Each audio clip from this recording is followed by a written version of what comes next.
Le vétiver est une plante tropicale, c'est l'une des plantes les plus anciennes de la planète.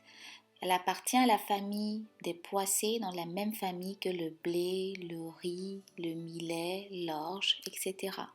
Elle est très connue des agriculteurs qui l'utilisent notamment pour lutter contre l'érosion des sols. Donc l'espèce la plus répandue chez nous en Afrique, c'est Vetiveria nigritana, qui est très utilisée dans la médecine traditionnelle pour aromatiser et désinfecter l'eau.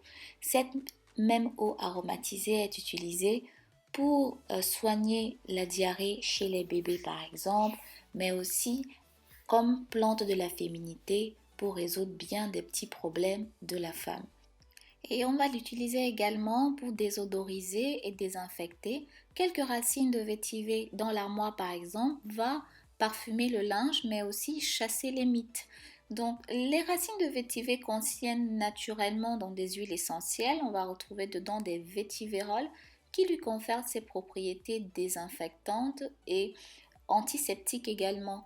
Donc ces mêmes huiles essentielles sont responsables de sa très bonne odeur. Si tu as déjà senti les racines de vétiver, ça sent vraiment très très bon. C'est une odeur qui est très agréable, qui est apaisante. Et c'est d'ailleurs pour ça qu'on va préparer cette huile qui peut être utilisée de plusieurs façons. Moi personnellement j'utilise comme huile relaxante pour le corps. C'est aussi une huile qu'on peut utiliser sur le visage. Ça va résoudre quelques petits problèmes de peau. Elle est vraiment super intéressante. Donc si également on peut l'utiliser comme tonique circulatoire. Donc si tu as des problèmes de varices, de couperose, c'est une huile aussi qui va être très intéressante. Donc pour la préparer, tu coupes les racines de vétiver en très petits morceaux. Plus ce sera coupé fin, plus ça va libérer ses actifs, ses huiles essentielles, son parfum dans l'huile.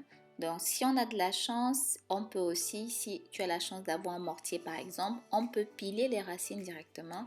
Ça permet de les émietter un peu plus facilement. Donc on met le tout dans un bocal jusqu'au milieu. On verse de l'huile pour remplir, mais sans que ça déborde. Et ensuite, on ferme et on laisse reposer pendant un mois, donc 3 semaines minimum, en prenant le soin de bien secouer chaque jour. Donc il est vraiment primordial de secouer le bocal chaque jour. Voilà, ça va vraiment faciliter en fait l'extraction du parfum et des actifs contenus dans les racines de camarée. Voilà, donc l'huile au bout d'un mois, il faut la filtrer, ajouter de la vitamine E pour prolonger la durée de sa conservation. Ensuite, il ne reste plus qu'à l'utiliser.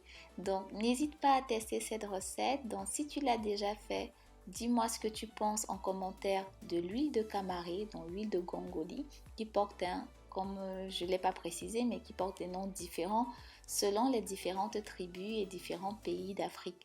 Voilà ma grande, je te dis à très bientôt dans une prochaine vidéo. N'hésite pas à t'abonner si ce n'est pas encore fait. À très vite.